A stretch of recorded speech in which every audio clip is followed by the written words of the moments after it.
ตอนบ่ายวันที่19กรกฎาคมปี2025นี้ท่านบุญทองจิตมณีกรรมการกรมการเมืองศูนย์กลางภาคผู้ประจำการคณะเลขาธิการศูนย์กลางภาคห้องประธานประเทศพร้อมคณะท่านบุญคงลาเจียมพรกรรมการสำรองศูนย์กลางภาคเลขาภาคแขวงเจ้าแขวงอุดมไซท่านจางเซอผิงหัวหน้าสถานกงศูนย์ใหญ่สาธารณรัฐประชาชนจีนประจำแขวงหลวงพระบางพร้อมด้วยคณะ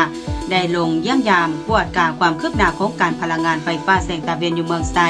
และเมืองน้ำหมอกที่พัฒนาโดยบริษัท CGN Energy Technology ลาวจำกัดโดยได้รับการต้อนรับจากคณะผู้บริหารและพนักงานภายในบริษัทพร้อมทั้งฟังรายงานสภาพการจัดตั้งปฏิบัติของโครงการทานเสื่อมต่อพลังงานสะอาดได้จัดตั้งปฏิบัติอยู่7บ้านคือบ้านกิวจลุบ้านจอมอ๋องบ้านกิวแจบบ้านนาทัว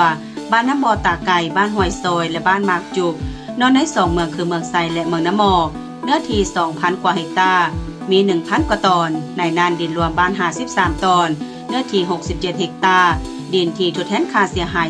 349ครอบครัว956ตอนเนื้อที่ 2,000 กว่าเฮกตาร์มีวิชาการและแรงงานประมาณ800คนโครงการพลังงานสะอาดภาคเหนือสาธารณรัฐประชาธิปไตยประชาชนลาวระยะ1โครงการกำลังติดตั้ง 1,000 เมกะโวลต์ผลิตพลังงานไฟฟ้าเฉลี่ย 1,700 กิกะวัตต์โมงต่อปีเซ็นสัญญาสัมปทานในวันที่12กันยายนปี2024มาฮอดปัจจุบันความคืบหน้าในการก่อสร้างโครงการไฟฟ้าแสงตะเวนเมืองไซและเมืองน้ำหมอกโครงการฐานเสื่อมต่อพลังงานสะอาดโครงการไฟฟ้าพลังงานแสงตะเวนกำลังติดตั้ง 1,000 เมกะโวลต์โดยสำเร็จแล้ว45ส่วนห้อยในนั้นเวียกขุดดินของสถานีเนื้อที่3กว่าเฮกตาร์เวียกตอกเสาเข็ม45เสาฐานหม้อแปลงเวียกถมดินของเรือนสถานีพื้นที่สีเขียวสร้างขึ้นเพื่อเป็นการปกปักรักษาสิ่งแวดล้อมของสถานีการอนามัยนาดินของเขตพลังงานแสงตะเวนการปังเสาเข็มคอดเขตพลังงานแสงตะเวนสำเร็จแล้วห้อยสันห้อยเวียกการสร้างตะนางหินป้องกันตะปังเสาะเจือนสำเร็จ51กว่าสันห้อยอาคารผลิตสำเร็จแล้ว39กว่าสันห้อยกำแพงก่อสร้างสำเร็จ34กว่าสันห้อยการติดตั้งโครงค้ำแผงโซลาร์เซลล์สำเร็จ12กว่าสันห้อยแผงโซลาร์เซลล์ติดตั้งสำเร็จ6กว่าสันห้อยเท่ากับ85กว่าเมกะวัตต์การปรับปรุงเส้นทางของเขตพลังงานแสงตะเวนความยาว 90,600 กว่ากิโลเมตรสำเร็จแล้ว87ส่วนห้อยการขุดดินฐานเสาสายส่งสำเร็จ25เสาสำเร็จ43ส่วนห้อยสำหรับการเทคอนกรีตของสถานเสาสายส่งสำเร็จ24เสาเฉลี่ย41กว่าสันห้อยสำหรับเสาสายส่งที่ติดตั้งสำเร็จแล้ว45เสาเฉลี่ย 7.76 สันห้อยพร้อมนี้โครงการก็ได้สร้างจุดสังเกตการป้องกันไฟป่า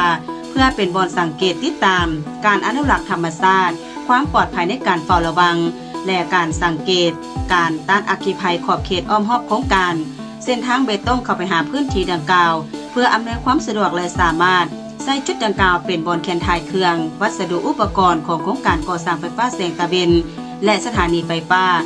คาดว่าจะขายไฟฟ้าอย่างเป็นทางการในท้ายปี2025นี้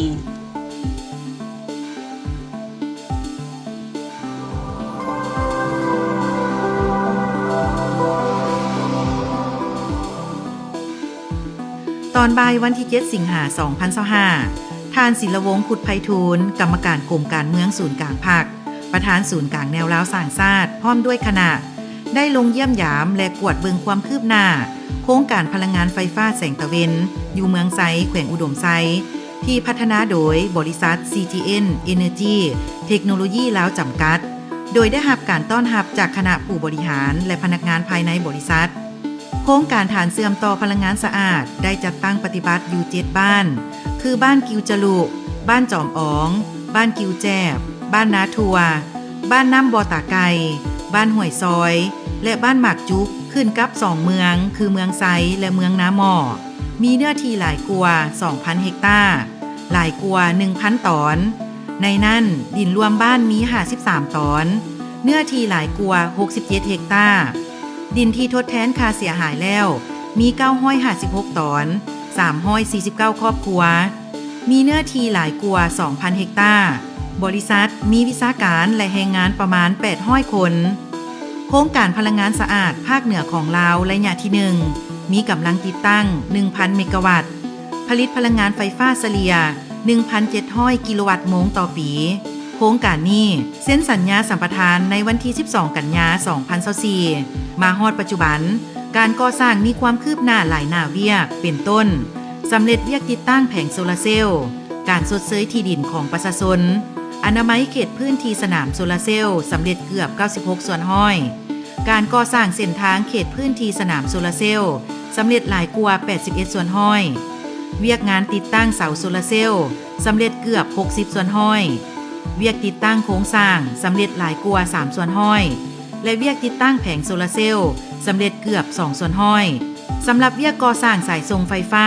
สำเร็จการสำรวจและยั่งยืนพื้นที่สดเสยของฐานเสาจำนวน 43 ต้นเท่ากับ 74 ส่วนห้อยเวียกงานการปกปักรักษาสิ่งแวดล้อมวิศวกรรมสีเขียวตามเส้นทางเข้าออกสำเร็จหลายกว่า 66 ส่วนห้อยและเวียกงานอื่นๆอีกจำนวนหนึ่งพร้อมนี้โครงการยังได้สร้างจุดโซลาร์เซลล์สังเกตการป้องกันไฟไหม้ล้ามป่าเพื่อติดตามการอนุรักษ์ธรรมชาติรับประกันประสิทธิภาพเวียกงานเฝ้าระวังและสังเกตการต้านอัคคีภัยในขอบเขตอ้อมรอบโครงการสร้างเส้นทางเบตงเข้าไปหาพื้นที่ดังกล่าวเพื่ออำนวยความสะดวกและสามารถใช้จุดดังกล่าวเป็นบอนเคียนทายวัตถุอุปกรณ์ของโครงการก่อสร้างไฟฟ้าแสงตะเวนและสถานีไฟฟ้าคาดว่าจะสำเร็จและสามารถขายไฟฟ้าได้อย่างเป็นทางการในท้ายปี 2025 ภายหลังโครงการสำเร็จการก่อสร้างและก้าวเข้าสู่ระยะการดำเนินงาน